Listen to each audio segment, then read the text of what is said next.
Sorry for the makeshift setup here. I'm in a capsule hotel in an airport in Asia. Trying to decide where I want to go be homeless next. Also, I don't want to be out among the crowd and get everybody else sick, so kind of just isolating, which I do anyways all the time. It's kind of my thing, right? And thinking a lot about manifestation, having a lot of strange experiences with that in general for most of my life, but especially the past few years, like, and how you can just speak things into being, not even in like a metaphysical way, like, right? Every smart device is connected, everything is connected now. Like there is no privacy, but there are no secrets with humanity anymore. And so if you have an idea and you talk about it, like, just pay attention, it'll show back up in your feed.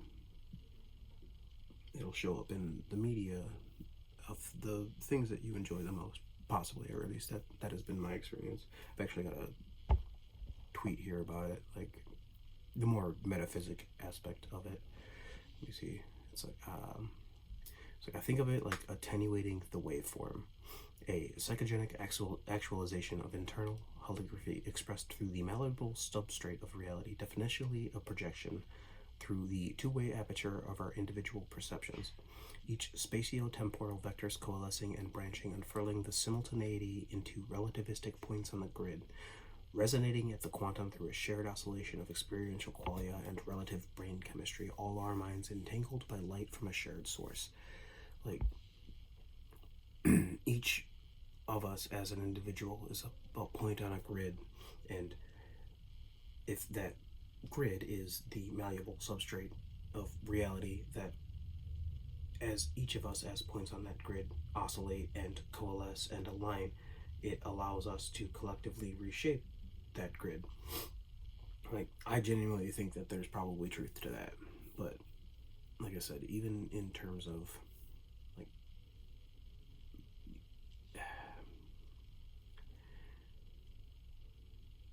metaphysics notwithstanding,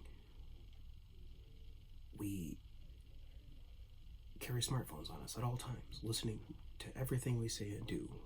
Like, even if your camera's not on, your camera's on. Like, right? Like, there's no reason for all of your apps to not share your data, even when you select that you don't want that to happen, right? All of these different tech and social media companies and service providers, software as a service, are probably finding ways to backdoor into your device to monitor all of your data interactions anyways, like, regardless of whether or not you've granted permissions. Like, come on, like, let's be real. I've had too many experiences confirming as much to ever think otherwise at this point. So obviously, with all of that in mind, like, learning to regulate your internal thoughts, your intrusive thoughts, like constantly battling with yourself, constantly regulating your own impulses or your own ideals, filtering them before they come out, so that you might have a slightly better experience in the real world, is an imperative, to say the least.